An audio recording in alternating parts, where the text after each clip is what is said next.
Spoken, which comes from Proverbs 25:11. A word fitly spoken is like apples of gold in settings of silver. The written word is a precious treasure. We want to preserve written knowledge for God's glory and as an anchor to the history of the church and its classical conversations. We hope to encourage the reading of words and of the word. So welcome to Words Aptly Spoken, where Jennifer Courtney, Timothy Knotts, and I discuss books from the Classical Conversations curated curriculum.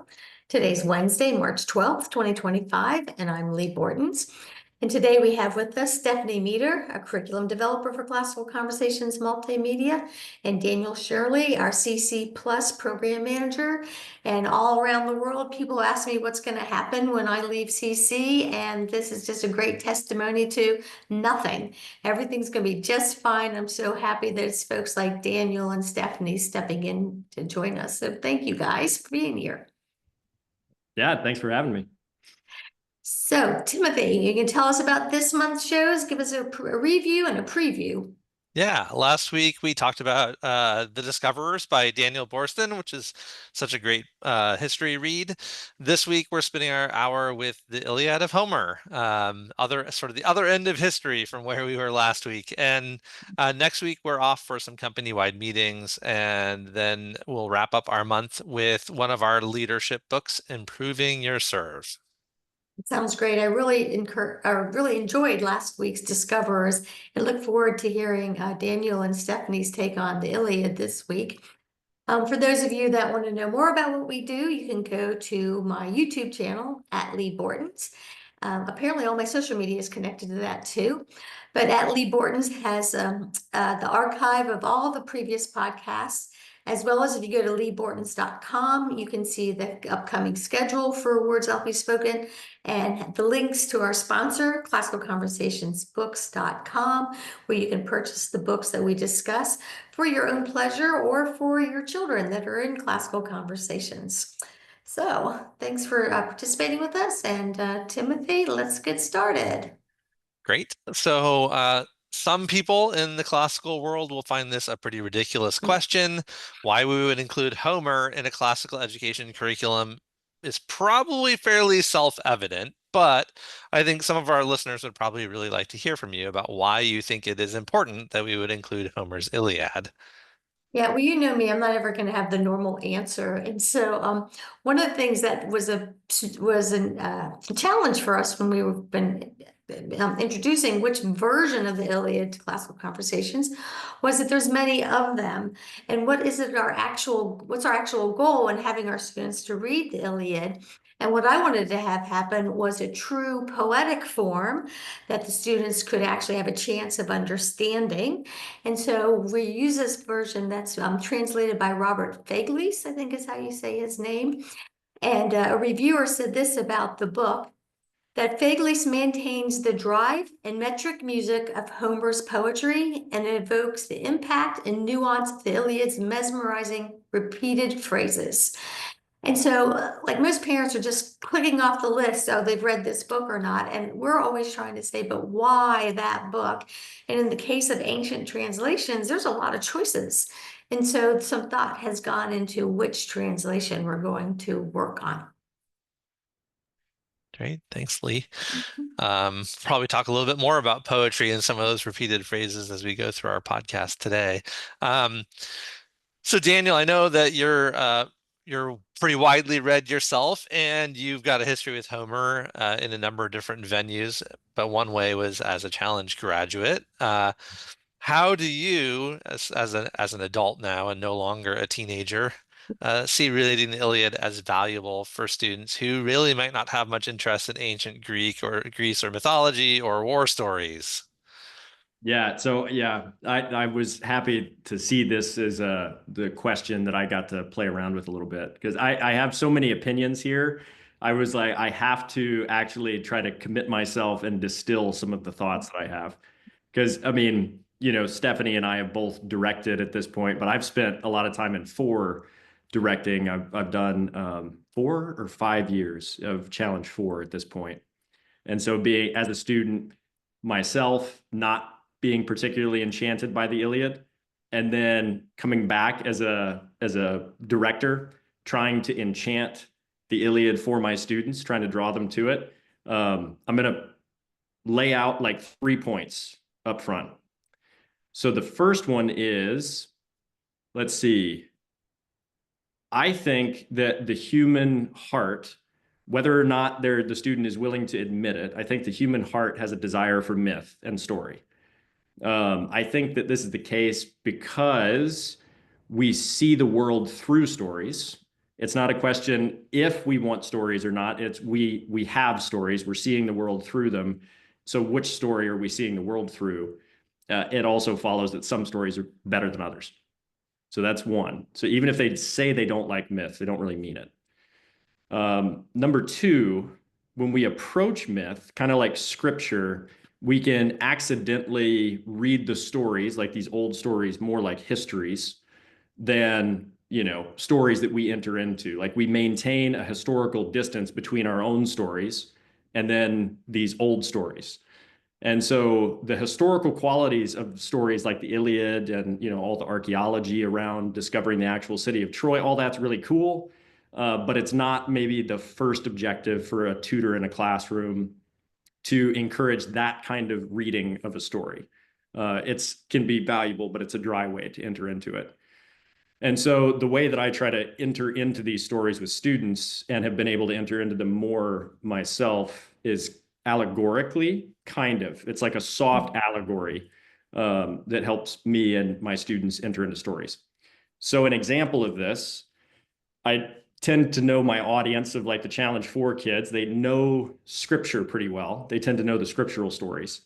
And so one of the ways that I frame the Iliad to try to draw the students into it is very much like, what if Jacob and Esau, we get to hang out with them for a little while in the scriptures. What if we zoomed in on both of their stories and put them in an ancient Greek context? And so I kind of see this as the way that the Iliad plays out is you can pick, or try to discern which one you think is Jacob and Esau between the Iliad and the Odyssey. But like these two types of characters in the Iliad and the Odyssey, they're in all of us, right? We all have a Jacob in our heart. We all have an Esau in our heart. We all have an Achilles in our heart, and we have an Odysseus in our heart. And so we have like the strong, direct forward characteristics, the cunning, strategic, manipulative. And really, these stories are like modes of being. And so as you watch these characters move through the stories, you see these different modes of being encountering different challenges. And they're challenges, it turns out, we all have to face as we move through life. So in the Iliad, for example, and we'll get into it a little bit, is how do you deal with corrupted hierarchy and tyrannical leadership?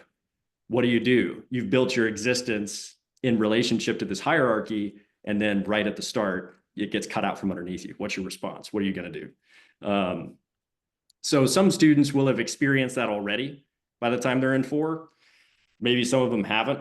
And so even if they haven't and they're not able to enter into kind of that allegorical framing, they can definitely enter into the difficulty of the text in regards to just trying to pay attention. It's like Simone Weil in her essay on education and prayer, I think, talks about the cultivation of the faculty of attention. And so even if they're not going to enter into and relate to the story, it can still be a worthwhile object of their attention to cultivate, because sometimes students haven't encountered poetry a whole lot either. They might not be avid readers of poetry, and poetry can be kind of tricky to pay attention to. Yeah, thanks, Daniel. Yeah, there's something really formative about these early stories that have stuck around for such a long time, right? They've shaped other stories along the way. So you might not see it as clearly with the Iliad as you might with the Odyssey, because that's been so influential. But the kinds of struggles and the kinds of interactions that you see in the Iliad are all over Western civilization stories from Homer on down to us. Stephanie, Well, I know, can go I ahead, address please. something? Yeah, so Daniel, I just wanted to applaud you. That was really excellent answer. And I want to point out for our audience, why I liked it so much. So one, as a director, you really are recognizing who you have in front of you, that they are students who may or may not be able to enter in. And it might be because their literacy rate isn't high enough, their interest rate isn't high enough. Who knows, what they personally are going through. And then if they've never even heard these stories, that's another barrier to entry. So, because it is difficult language because it's poetry. And so your ability to say, but you know what they do know? They know scripture. So let's make the analogy between what they know to what they don't know, which is, of course, the entire reason for grammar and the grammar stage in a classical education is to go to what you know in order to pull you into what is unfamiliar. So I just really thank you for noticing not just that, but also saying things that everybody likes, that we all like stories and that we want to, we like to know just kind of history, whether we know it or not, that we kind of just resonate with responding to tyrants or looking to heroes. And so well done, Daniel. Thank you. Yeah, indeed. It's that that wrestling with where is the student really in their entry, and the poetic stuff. I was actually, Tim, you know this, I was going to be doing a paper at a conference recently, and this was the substance of the talk, was essentially this: what is the value of poetry for the amateur in the modern world? Because that's such a difficult question. Like, for the last 100 years, poetry has been created for the poets, right? And we've lost this idea that, no, actually, like, bardic storytelling and poetic form is for everyone. It's for everyone. We all participate in it some way, somehow. But how do we get back to that based on the current position that we're in the space of modern poetry, with, like, who the heck has fun reading T.S. Eliot? I don't know. I haven't met them. Like, it's satisfying, but it's like, it's a different thing. Well, those old possums. Book of Practical Cats is awfully fun to read, even while his four quartets might be a little more challenging.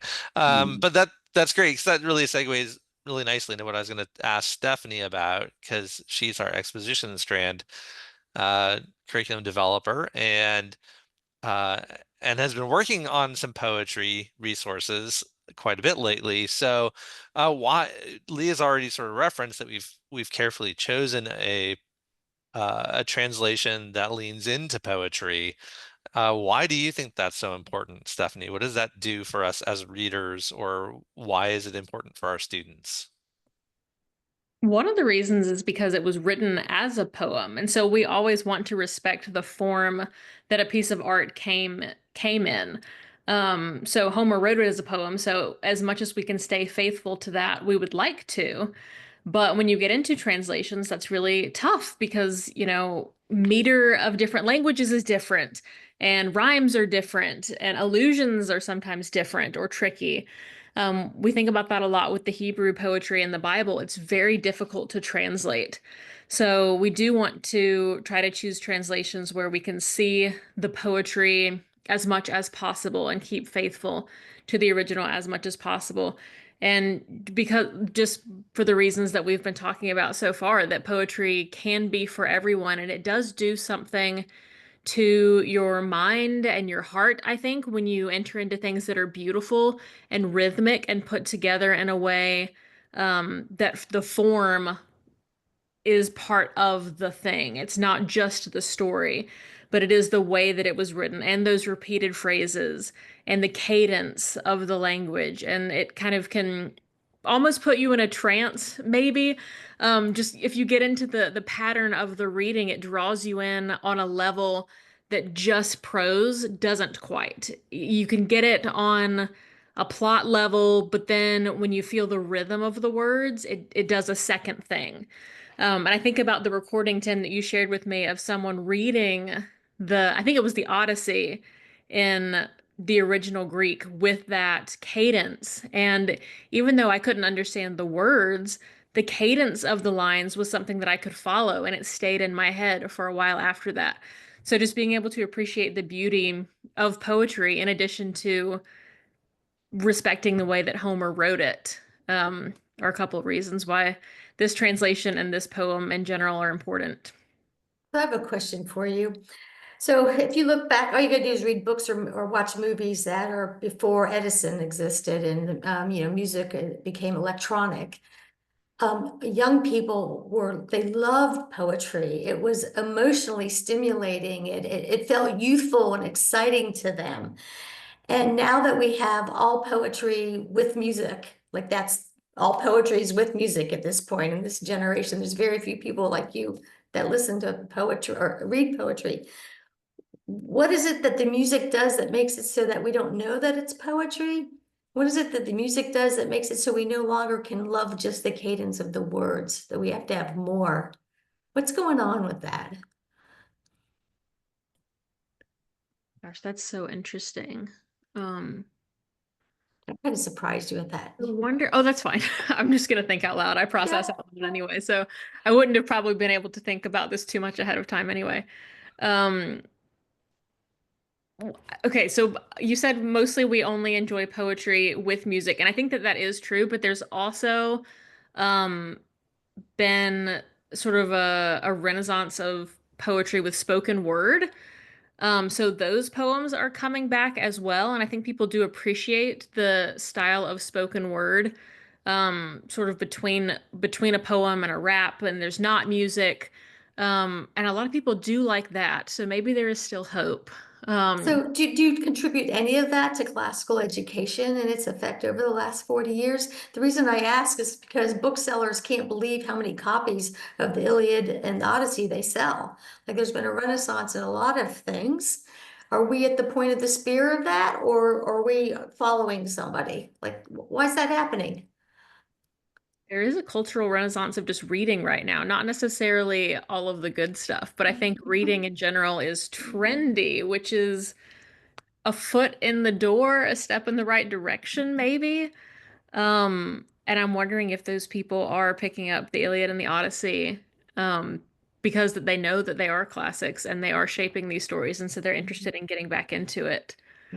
Kind of like all the Bible sales after the Trump election, which who knew Mm. that would ever be connected? Daniel, you seem to have some thoughts on that. What's going on with the trends in reading and poetry?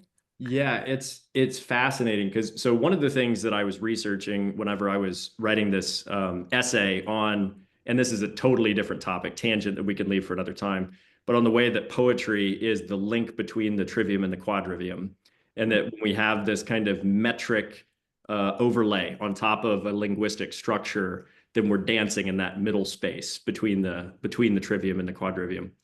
But while I was writing this paper to figure this out, which I didn't by the end of the paper, spoiler alert, but the research actually was pretty fascinating in regards to just identifying this trend and putting some metrics to it.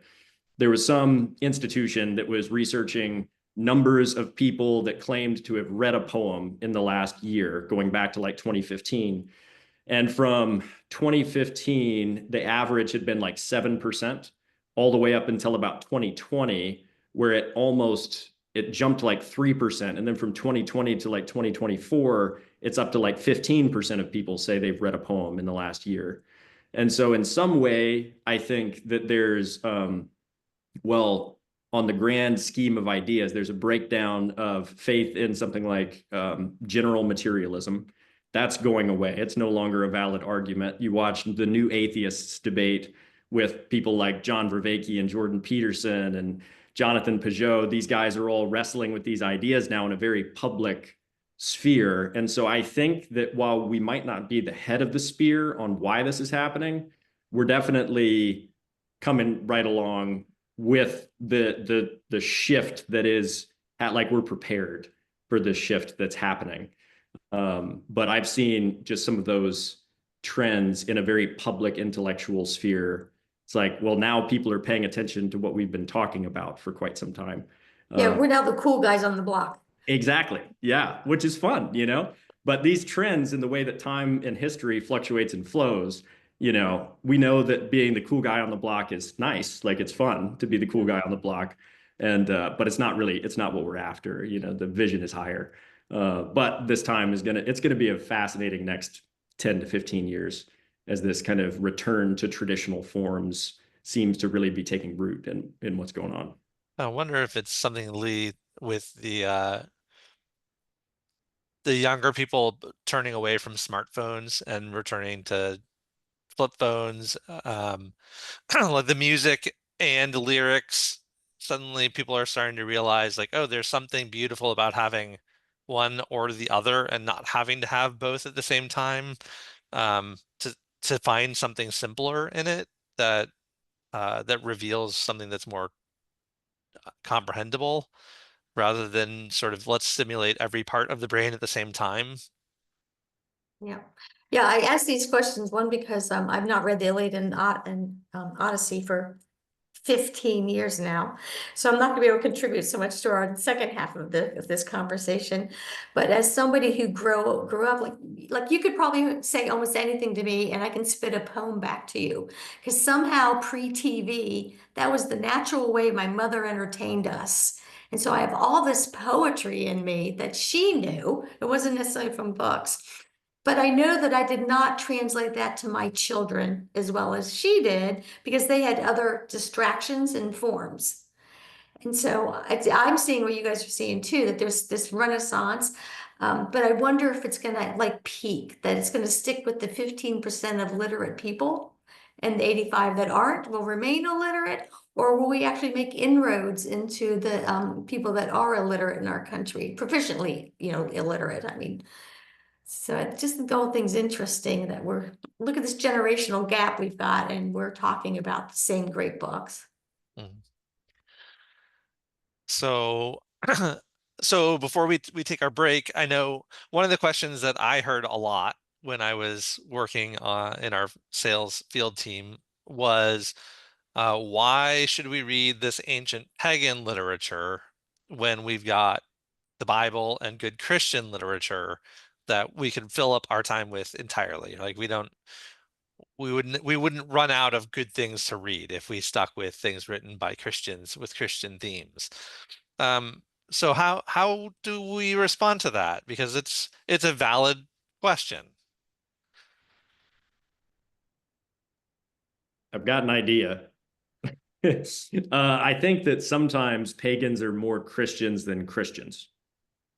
I think that can be a strange thing to play with, but really kind of in one of our like family traditions is that around Christmas we read Athanasius on the Incarnation, which is like a really short book. It's got a beautiful foreword by C.S. Lewis where he talks about letting the clean sea breeze of the century blow through your mind, and why we should read old books in conjunction with modern books and all this stuff.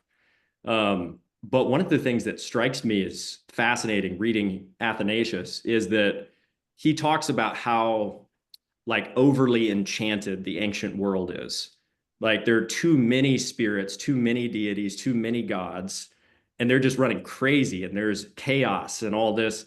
And Christ comes in and tramples down all of these deities and reestablishes order and structure. And it's a beautiful thing. But when I read that and I look out at the modern landscape or the postmodern landscape or wherever we are, the world doesn't seem to be struggling with too much enchantment. It seems to be struggling with too little enchantment. And that's what this kind of resurgence, I think part of it is like, I'm not interested in knowing the material makeup, the material cause of a bunch of these, substances anymore. I'm interested in something deeper. Like it's a return to the idea of the forms, or that we're glimpsing eternal realities beyond the physical realities that we see. So yeah, I think sometimes the pagans are more Christian than we are as modern Christians. Do you think, can I clarify, do you mean ancient pagans, or are you even including modern pagans? That's interesting. Well, because in our church, like some of the people that are coming and attending now are from pagan backgrounds, but they kind of go from this kind of disenchanted modern landscape and they move into neo-paganism, and then they're there and the world's getting re-enchanted, but then it goes nuts and they're like, oh, actually, I don't need to let all these spirits in this fast. let's kind of try to move toward a wise way to interact with this immaterial reality. So both maybe, yeah, ancient pagans and neo-pagans maybe aren't, maybe neo-pagans aren't as Christian as we are as Christians. I don't know how to make the comparison. How about you, Stephanie?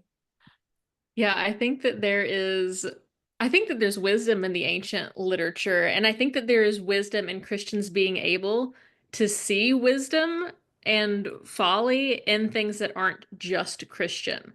So we have a lot of good Christian literature and the Bible, obviously, and we expect to find wisdom there, and we can. But I think being able to discern wise and unwise in the world as a whole is an important skill. And so when we look at poetry that's not Christian, we can practice that skill a little bit in literature. We can see which characters made wise decisions and which characters didn't, and what the outcome was. And that's just a good skill to practice. And when you can practice it on things that are secular, I think that's healthy. It's also interesting to be able to contrast Christianity and God with the Greek gods and the way that that they affected the Greek society. Um, the difference is stark just in the way that the loving Christian God interacts with his creation versus the Greek gods interacting with their creation. Um, there's lots that we can talk about in terms of free will and manipulation, um, and effect, that the gods have versus the characters. How much free will do these characters have, and how is that similar or different to our lives as Christians? Um, and I always think about just the part where God hardens Pharaoh's heart. We read about that in the Bible, but that sentiment is throughout the Iliad and the Odyssey in ways that we don't see in the Bible at all, and we don't experience in our own lives. And so being able to contrast something pagan with Christian truth is valuable. So Tim, I want to turn the question back to you because you're a dad raising 4 children whose minds are all developing and being formed. Why are you happy that they're reading this literature? Yeah, thanks, Lee. I think it's a really important opportunity to talk about the way that we all would view the world if it weren't for Christ. This would be the only way that we would understand anything divine, would be to make it in our own image and to make it be very human in its divinity. Um, and the Greek gods act like humans. They act like people with divine powers, but with the same kind of personalities and the same problems and foibles and conflicts that humans have. Um, and to read these other kinds of views of what God is helps us to refine, like Stephanie was saying, how we then do understand our God, who is the true God and is not a man. Right? He is very not like us. He's other, and yet we're made in his image. And so we have a natural dialectic, something that we need to make sure that they understand, that they'll be wrestling with that for the rest of their lives, to understand how God is, that we are like God, and yet we are utterly unlike God. So I would just encourage our listeners that this question of pagan literature is one that Christians have wrestled with down through all the ages. There's some great writings on it from some of the church fathers. If your students get to challenge 3 and read Reasoning Together Philosophy, they will encounter Basil the Great's excellent sermon entitled "On the Proper Use of Greek Literature," or you can read St. Augustine on this, who talks about how when Christians read the pagans, we can plunder their truths like the Israelites plundered the Egyptians, leaving Egypt for the Promised Land. So there is great wisdom and truth to be gained from reading these things. Even if it isn't biblical truth and wisdom, it's still valuable. All good reasons. Yeah. So we can take our break, Lee, if you don't mind doing our advertisement. Yeah, so just once again, we want to thank classicalconversationsbooks.com, where the books discussed in the Words Aptly Spoken podcast can be purchased. We have the entire 2023 to 2025 Words Aptly Spoken calendar at leebortons.com with links to the CC book site in case you want to purchase any of them. And then, of course, there are also links to my YouTube station at Lee Bortons so that you can listen to any of our previous podcasts. And as time goes on, we continue to upload them onto our I should say it all, classicalconversationsbooks.com sales site so that as you are looking at purchasing a book, you can watch some of the podcasts to see how that would fit into your needs. So thanks everybody for helping me to create these. And it's great. It's been great, Tim, to have so many different speakers on over the course of the last, almost 2.5 years now. Yeah, it's great. Yeah. So next week we're going to talk about, no, not next week we're off, but the following week we'll be talking about Improving Your Serve. What a great title by Chuck Swindoll, kind of a modern father of the faith. And so I think it'll be a good conversation. All right, so we're ready to look at the passages together. So go ahead, Timothy. Great. So full disclosure, this is one of my all-time favorite books. I've been reading it for a long, long time and love it very much. So the opening lines of the Iliad are some of the most famous in all of literature. They may be not as familiar to some of our modern readers as something like A Tale of Two Cities. It was the best of times. It was the worst of times. But these are oft quoted or alluded to throughout Western cultural history. So Lee, will you read this little first stanza, and then we can talk a little bit about what they reveal about what Homer is doing in the telling of this story? Be happy to. Sing, goddess, the anger of Peleus' son Achilles and its devastation, which put pains thousandfold upon the Achaeans, hurled in their multitudes to the house of Hades strong souls of heroes, but gave their bodies to be the delicate feasting of dogs, of all birds, and the will of Zeus was accomplished, since that time when first there stood in division of conflict Atreus, son, the lord of men, and brilliant Achilles. I just love that it opens with the word sing. I know, I love it. I love it. So who is he talking about there? Who's he addressing, Homer, in this opening line? You guys know which? Oh, you're talking about the invocation of the muse? Yeah. Indeed.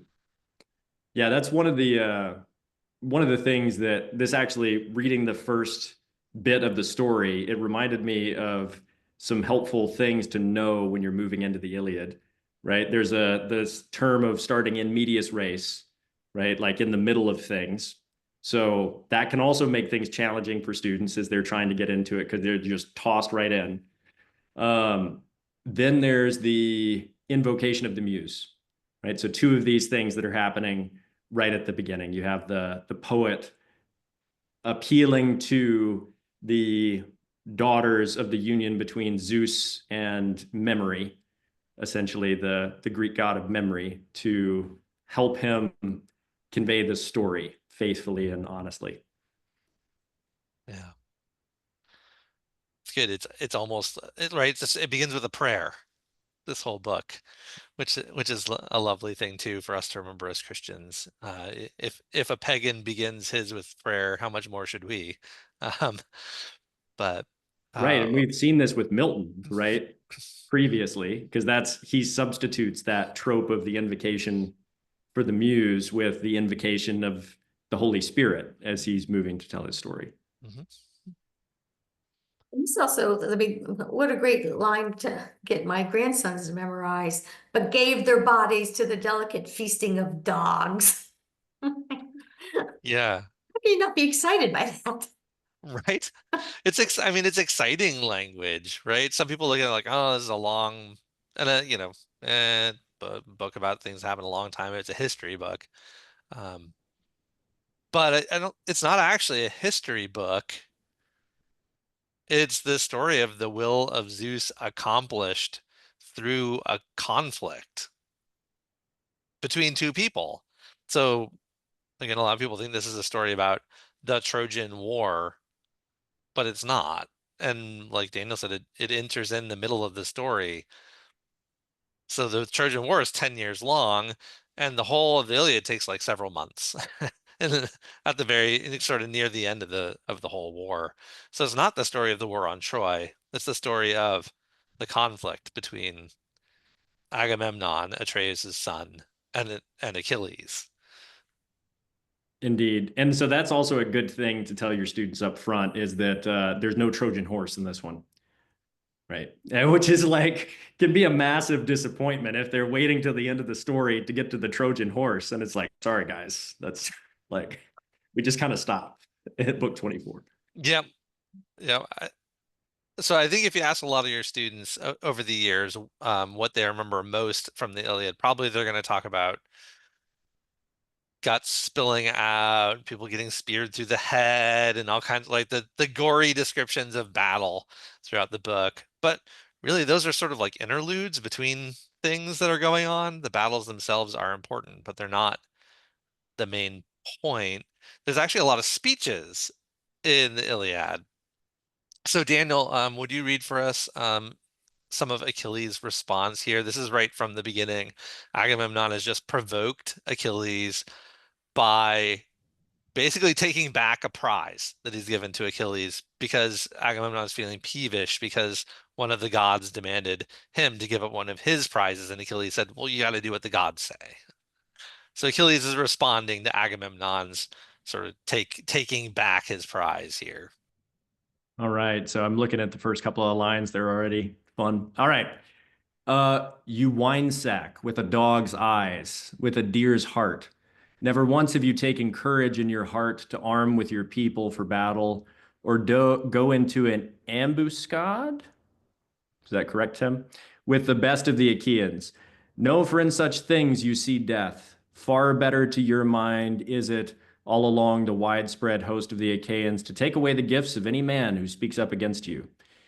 King who feed on your people, since you rule non-entities, otherwise son of Atreus, this were your last outrage. But I will tell you this and swear a great oath upon it. In the name of this scepter, which never again will bear leaf nor branch, now it has left behind the cut stump in the mountains, nor shall it ever blossom again, since the bronze blade stripped bark and leafage. And now at last the sons of the Achaeans carry it in their hands in a state when they administer the justice of Zeus. And this shall be a great oath before you. Some day, longing for Achilles will come to the sons of the Achaeans, all of them. Then, stricken in heart though you be, you will be able to do nothing. When in their numbers before manslaughtering Hector, they drop and die. And then you will eat out the hearts within you in sorrow that you did no honor to the best of the Achaeans. Yeah. I mean, yes, it's Achilles saying, yeah, you just wait. You go ahead and diss me now, but guess what's coming? You're going to regret the day. But he said it so eloquently without like swearing. Right. I mean, I love this because this is, while it's sort of this elevated poetic language, it is at its root exactly what one kid would say to another kid when they're on the baseball diamond and the one bully is like, no, I'm playing shortstop. And the kid's like, but I'm the better shortstop. But if you're not going to give me a chance, I'm going to go watch from the sideline and see how well it goes for you when you play the other team. Right. Yeah, I think this is an interesting way to set up both of the characters as well. We kind of get Agamemnon through the eyes of Achilles more first. And so you're introduced to Achilles and you can tell that in this speech he's an extremely famous and powerful warrior, probably, if he thinks that he will be the one who's going to turn the tide of this war one way or the other. You get that he's offended that the social norms have been violated. He is proud, and it is partly his pride that is wounded, but he's also miffed that Agamemnon would take something away from him that's rightfully his. And so there's like a social contract that he sees as being violated. And so that's something we know about his character. And from Agamemnon, we find out that he is okay committing this sort of social, almost religious faux pas. And so that tells us a little bit about his character. Um, And it just, in this one speech, it really sets the tone. Even though we are starting in the middle of things, this does function a little bit as a good introduction to some of the characters. Yeah, it does indeed. And that's one of the things that this will prompt in you as you get into the beginning of the Iliad is certain questions about like, why does Achilles think that he's the best? Or, why are they all here in the first place? Like some of these things aren't explicitly given. And so to do a little bit of background, and just like with any myth, any story, it's rooted and connected to a bunch of other stories. So there are previous stories. One of the things that I try to play with in teaching this is to really emphasize just how big a deal this betrayal is between Agamemnon and Achilles. Because most students, when they read just the text, will think that Achilles is, kind of a big crybaby. I haven't met many that on the first read of the book are like, yeah, I like that guy. He's pretty. They're always like, Hector's the family man. He's charming. His wife doesn't want him to leave home, and he's got this cute son wearing his helmet. He's a much more endearing character up front. But at the beginning of the story here, like you have to know that because Helen got kidnapped, right? All of these Greek kings had made a promise to each other and to Menelaus, who's the husband of the kidnapped wife, that if she got kidnapped, if something happened, because she was really pretty, so like something was probably going to happen. If something happened, they all agreed to take all the ships and sail to wherever she was and get her back. So this alliance of trust was built around keeping the most beautiful safe. And then she gets kidnapped, and they all, agree based on their promise. And there's some sub stories there that are really fun, like Achilles cross-dressing so he can get out of the, promise. Regardless, then they all go, and then they land. They've been there for 9 years, however long, wrestling through all this stuff, all there based on trust and honor, right? This honor society, the currency between these men is trust. And then the ruler of all of them breaks the thing that's holding all of them there. And so their whole mission now, that's been built on this trust and faith and honor as the currency that they exchange with each other to maintain the social order, has just been truncated. It's dissolving. And now they're gonna, like, why it's pointless. The meaning for which they've been there has been destroyed. So it's a big deal that this promise is broken right in the middle. Is that why in this passage it's a stripped scepter, a branch that's dead, is what's going to rule them now, rather than the living trust that the men had for each other? Indeed. And Yes. so then that's part of what makes poetry hard for young people to get into, is we don't tend to talk about the natural world to describe our sentiments, and these books do that a lot. Yeah, there's also that reference here to the justice of Zeus, right? That's the job of the ruler, is to administer the justice of Zeus. It's not to do what's right in their own eyes, but it's to do what's right in the gods' eyes, or in our case, God's eyes. And so this betrayal of Agamemnon's duty to be just under the gods is this idea that he's actually abandoned all of his as he's abandoned his responsibilities, he also should be stripped of his privileges, right? He has no right to rule if he's not going to rule justly under the gods. And is it I can't remember, does Achilles actually like march up to him and grab the scepter? Does that happen, Tim? I can't remember. If I was trying to figure out if Achilles is holding the scepter right now. He goes to pull out his sword to kill Agamemnon, and Athena grabs his arm and says, no, no, you're not going to kill him.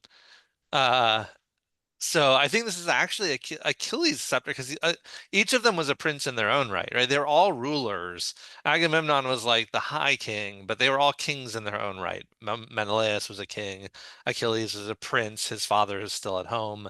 So they're all rulers of men that have agreed to be under Agamemnon, but only as the first among equals, not as the rightfully ruling king over them in this hierarchy otherwise. So it's a complex social scenario that's going on, and they do a lot of negotiating, right? These speeches are a lot about, well, who should be in charge, and what are we going to do, and how are we going to resolve these problems? So we're running short on time. We're not going to spend as much time in the text as we might have liked. But Stephanie, if you'd read just a little bit of the next one for us, as we're getting ready to wrap up. Maybe the second part that starts with Father Zeus. This is Achilles is angry about this whole thing, and he talks to his mom, Thetis, who's a sea nymph, a daughter of Poseidon.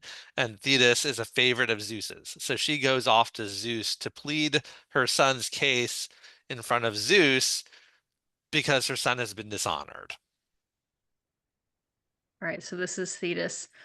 Father Zeus, if ever before in word or action did you favor among the immortals, now grant what I ask for.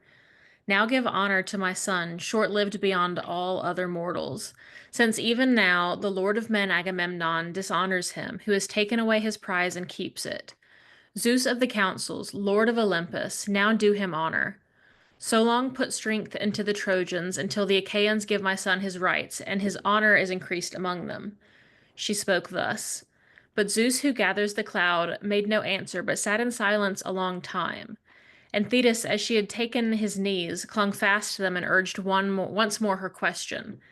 Bend your heart and promise me to accomplish this thing, or else refuse it. You have nothing to fear, that I may know by how much I am the most dishonored of all gods.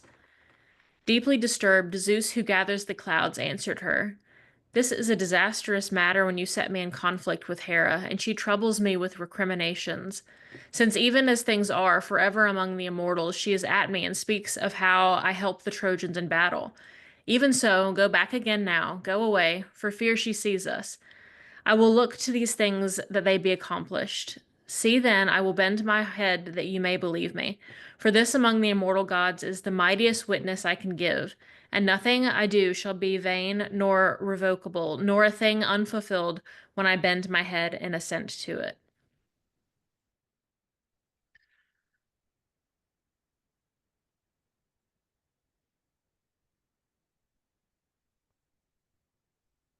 So the Greek gods, they're interesting because there's things about them that do echo truths about God. Like, what do we see here that is reminiscent of true things about God?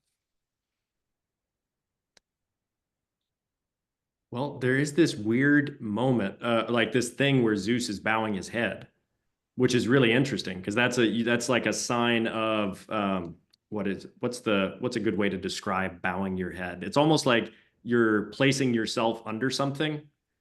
And in this case, I guess he's placing himself under his own word, which is really quite a strange motion for him to take. It's like he's being subjected by his own promise, something like that, which is, I don't know if it's exactly in line with like Christian theism, but it is quite interesting. It's also somewhat of a descent, right? If he's lowering himself below his own promise, his own goal, his own will.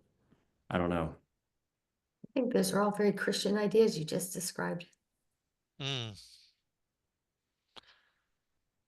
Yeah, I think there's a passage in the law and the Pentateuch where God says, "Have I not said, and will I not do it?" Right? God has bound himself by an oath. His own word is binding upon him. Yeah. Yeah. And I'm not sure how to draw the incarnational line of like, well, the word is Christ. And so, Yeah, right. but how does that connect somehow? Sure. I didn't think about that. Any other thoughts here, Stephanie, Lee? Well, this is a weird thought, but I'm thinking about that the Greek gods aren't unified the way God, our three-person and one God is. And so we can have Zeus be at odds with Hera in a way that we don't see Father, Son, and Holy Spirit being at odds with each other. So I'm thinking about Jesus in the Garden of Gethsemane, how he asks God to let this cup pass from him, but then still submits to God. And this is sort of the opposite of Zeus going behind the back of one of the other gods, which and with our God would be himself, sort of undercutting himself. And so that difference between the unity and disunity, Mhm. and what we believe and what we see here. Kind of like Abraham Lincoln's words in the Gettysburg Address that "and house divided will not stand." And of course, the Yeah. Greek gods fell because a unified God made his voice known. Yeah. This a last thought for me. In this I hear the parable of the widow, right? Who comes to the judge and pleads her case, and the judge ultimately hears her. And like our God is a God who hears prayers, and even though Zeus is not our God, he's not the God who's all knowing and all competent. Uh, he's still this micro version, right, of that God who does hear prayers for justice and answers them. I think what we shouldn't be surprised is that any character you ever read about in any kind of book is going to have something that's godlike because we're made in his image. We cannot escape it. And what the perversion is when we don't recognize whose image we're made in and we think it's us. We did it. Yeah, good. Yeah, thanks for the good conversation. And as you can see, I think there's plenty here, even these few paragraphs to chew on and see where we can see humanity, and even snapshots and images of uh, a dimly seen version of the deity. So thanks, Daniel and Stephanie, for being on. Of course, we'll have you back again. Daniel, you added a great new voice to the conversation. Stephanie, appreciate your diligence and all that you do for us. And for parents who, if you paid any attention to this, don't be in awe of the things that they know. Your children can know those too as they grow older, but they didn't know all that when they were in challenge, right? It took time to get to the place where you are. And what I love about all the classical conversation students I meet is there's not like one thing. You're all very different people, but there is one thing. They continue to be readers. And I just really am grateful for the diligence that you put into reading this and to leading other students to appreciate it. So thank you very much. Yeah, thanks. Thanks. See everybody next week, or no, in 2 weeks when we look at, some book about, improving your serve. I should get better at that. Bye, guys.